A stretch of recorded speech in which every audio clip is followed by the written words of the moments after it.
So, Tim, in the piece, when you were talking about sources telling you that from on high from Bob, the suggestion that like Rick Carlisle was having a lineup card handed to him and substitution patterns and all of that it's weird because I don't feel like so many of these things would be a big deal and they're not necessarily unique where it's like, oh, the analytics guy has an idea on which lineup combinations work. Like that all makes sense. But to me, it sounds incredibly awkward if it were literally like handed to you like, this is what you're doing, coach. And is that what people were basically saying was happening?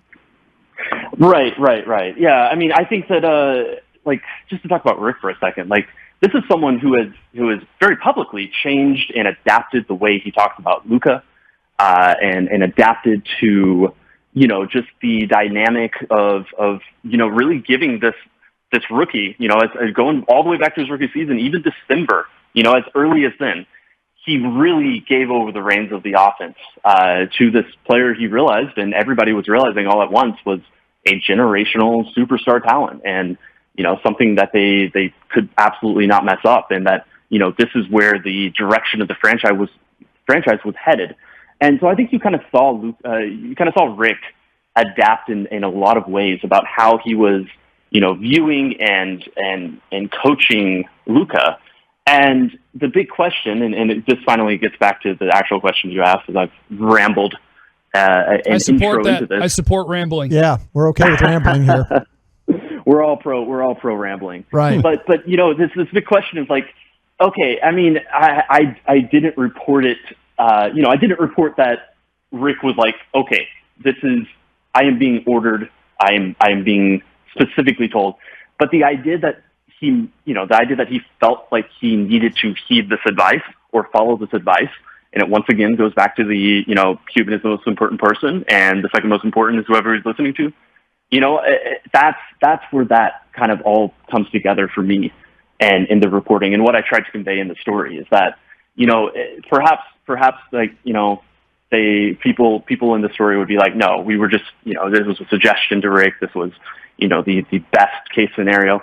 I could probably imagine that Rick himself thought a lot of the advice was great. He's, you know, in the course of his adjustments as a head coach, he's someone who has come to embrace analytics and an analytical view of thinking about basketball. He's famously the guy who went on this rant about how the post-up is just not a good play. And he was talking about Porzingis and, you know, and responding to some people who, you know, to the, you know, the national halftime show, the Inside the NBA guys who are like, we just want KP to post up more. So this is definitely a way that he thinks. But the big question, and again, this is what I tried to convey in the reporting, is, you know, how much of a say did he have? Even if it was presented in that manner, how much of a say did he have in saying, okay, but I feel I should do this the other way, and, you know, but I don't have the freedom to do it, and I have to adapt how I coach this team and how I do lineups, rotations, whatever. You know, I have to adapt that to, you know, how they're being dictated to me in some ways by someone who has the influence he has. And players definitely said that, and you know, players definitely felt that those rigid lineups were because of that.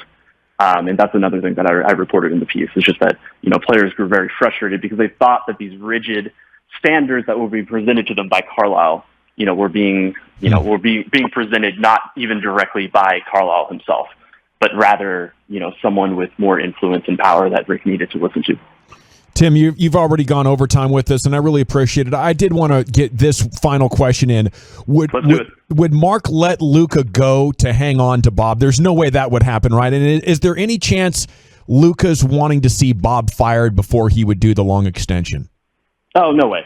And yeah, like, I didn't report, as anybody reading the story will recognize, I did not point that Luka is actively, you know, trying to use his power in any way to oust people or do stuff like this. Like, you know, I reported the issues he has with certain people, and I thought it was a big statement that he just immediately came out at exit interviews and said, I'm going to sign the, you know, I think you know what